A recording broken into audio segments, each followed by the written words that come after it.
Welcome back, Foot Clan, and those of you who are new, welcome. So, if you enjoy what you are hearing, don't forget to smash that like button, and also, if you want to be notified for more content and the next video, don't forget to hit that notification bell and subscribe down below. If you have any questions or any feedback, let me know down in the comments below. And alright, let's get into it, my ninjas. Yo, what's up guys, it's the Shredder here.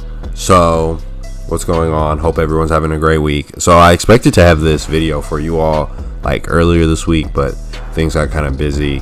You know, they asked me to pick up some things at work.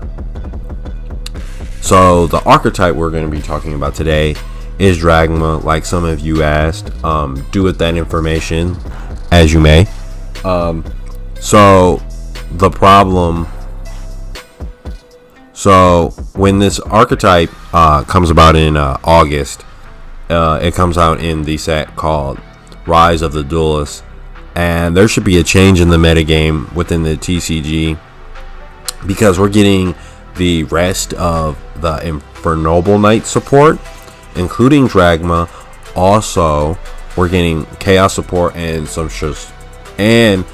Shadal support. We also will be getting a card called 3 Tactical Talents, which if you haven't seen that card, it's like 3 banned cards in one, being like Conversation, Pot of Greed. So it rips a card. You look at your opponent's hand, you rip a card. You get to draw 2 if your opponent activates, and something else I can't remember. But man, hey, Konami really likes putting 3 cards in one. So there's that.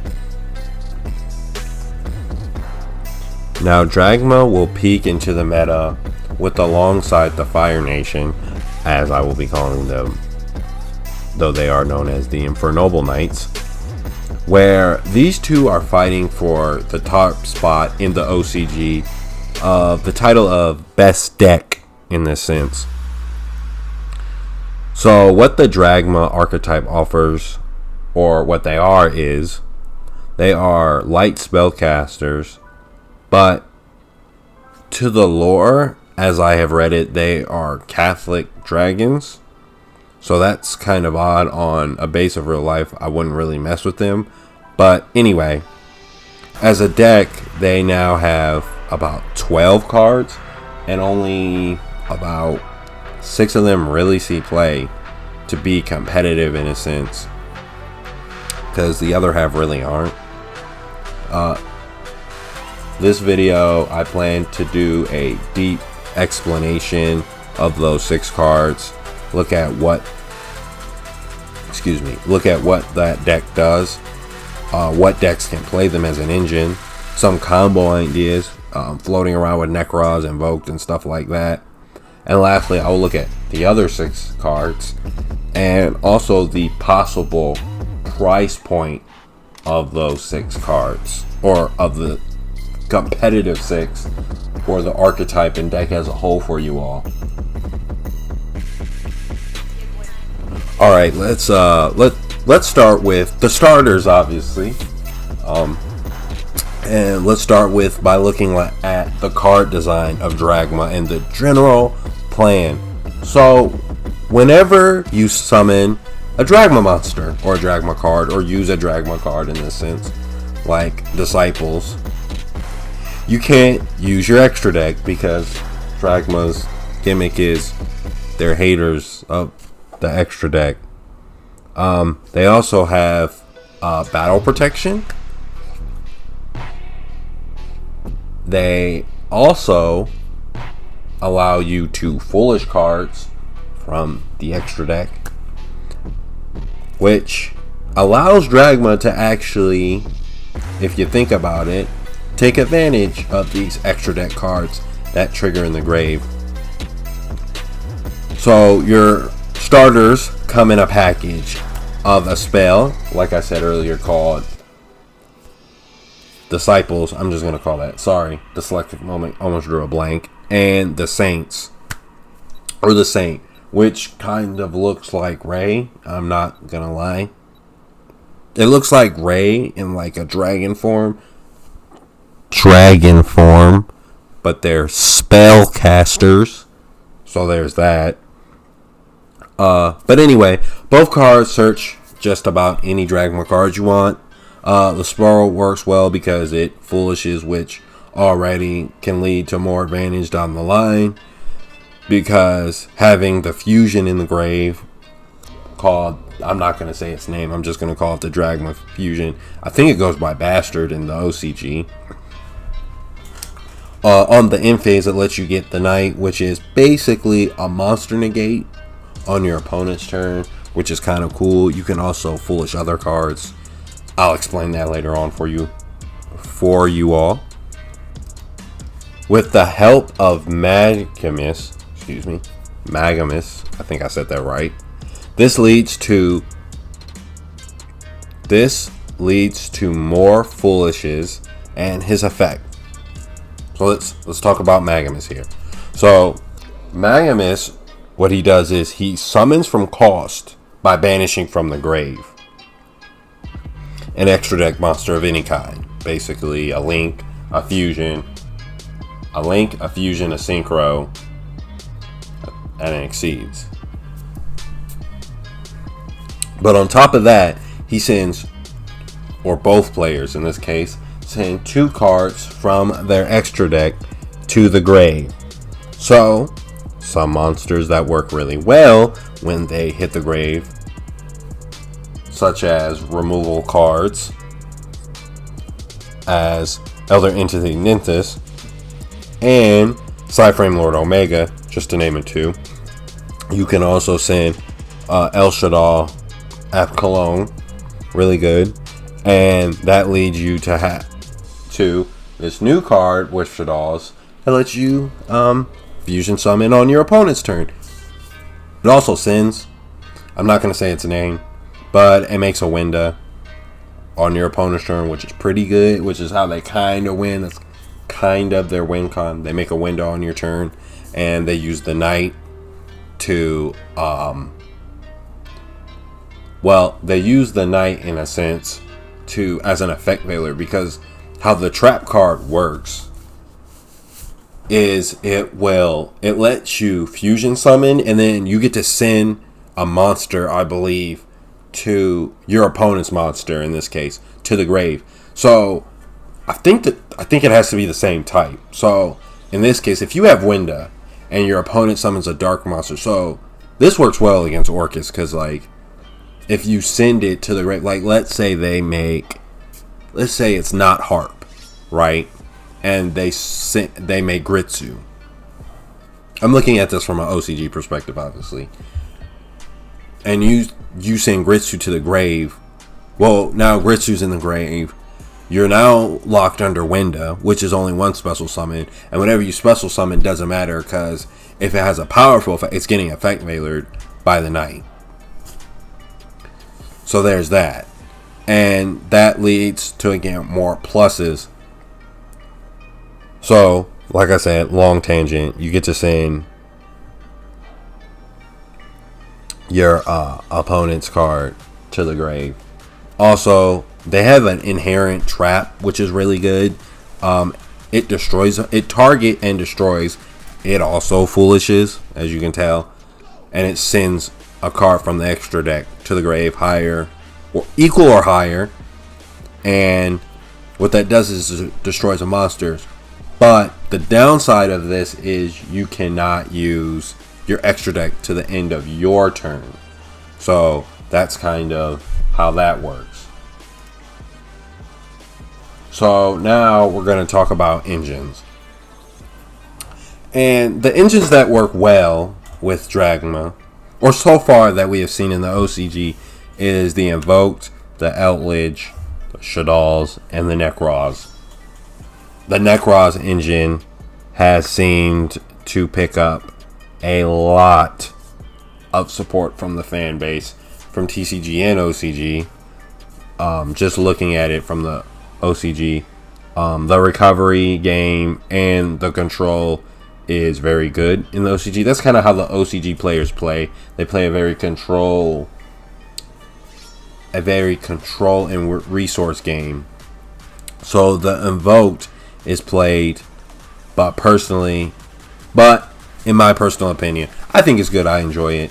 There's some other variants, such as a variant that saw a lot of play was Necros, which a lot of people have been asking me for a combo for.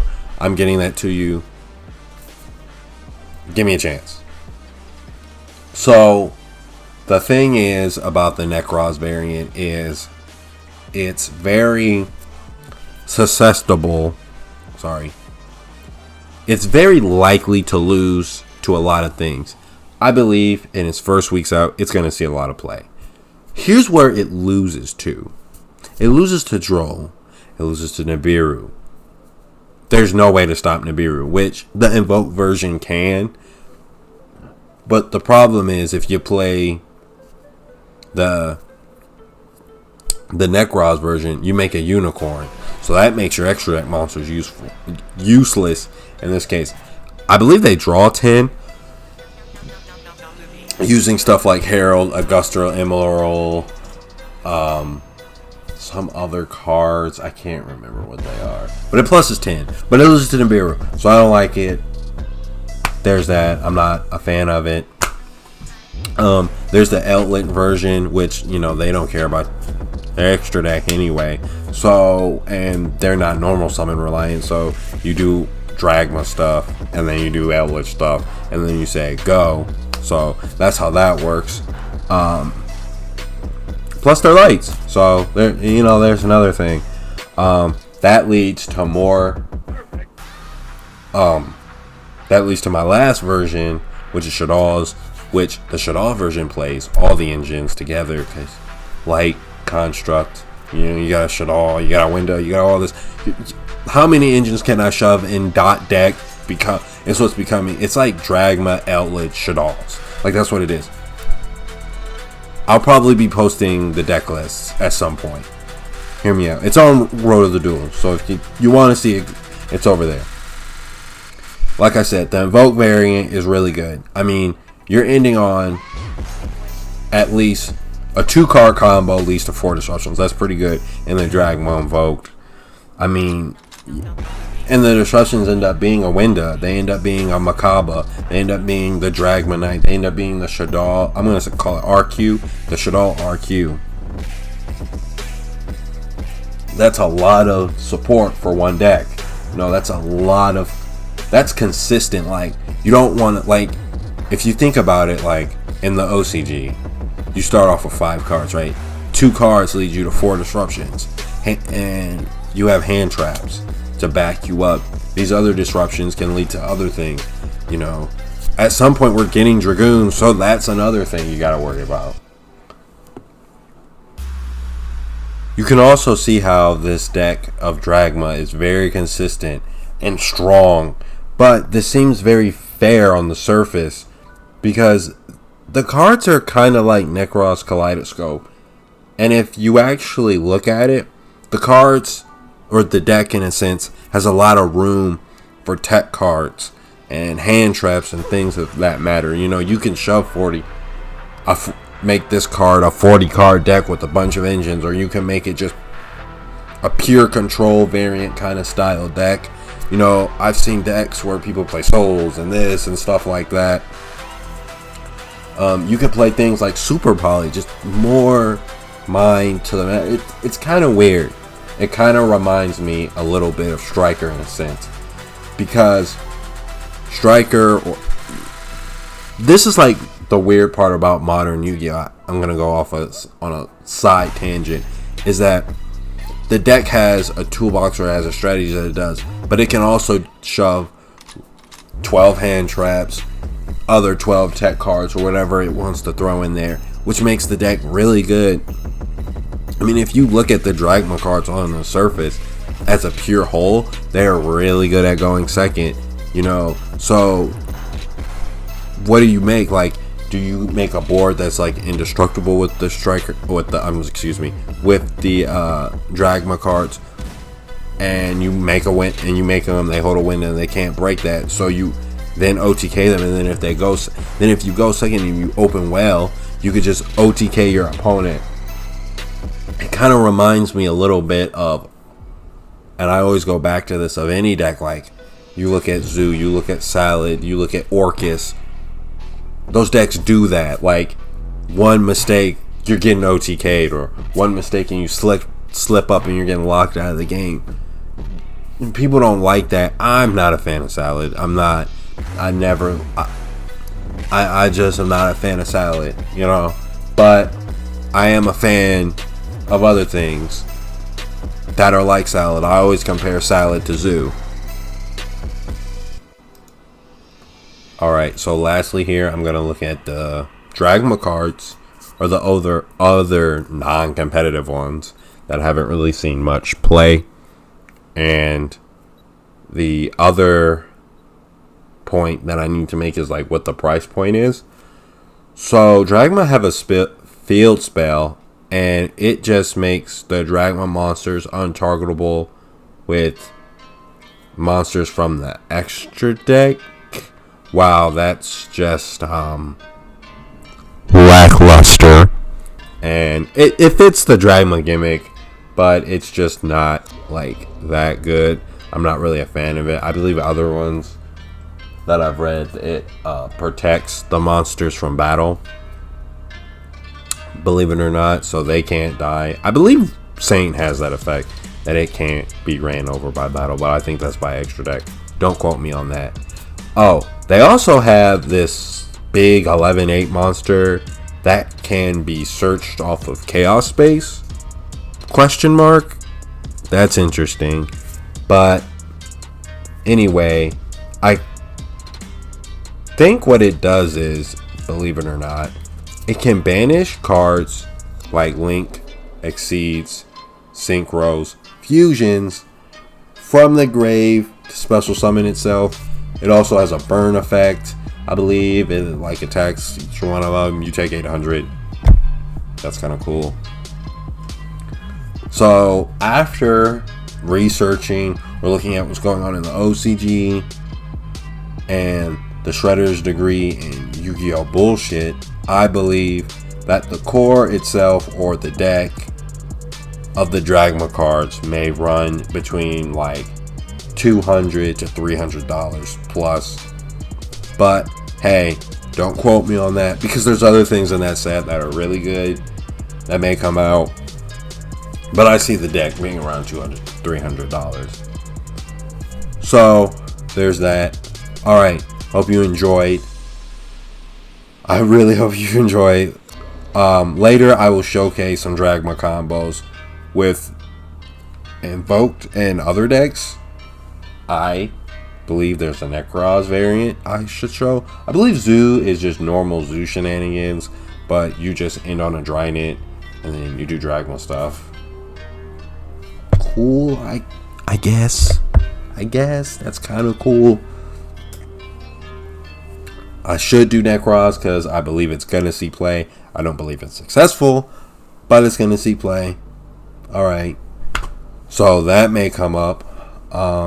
Don't forget, if you are new, to like, comment, and subscribe, whatever you want to call it.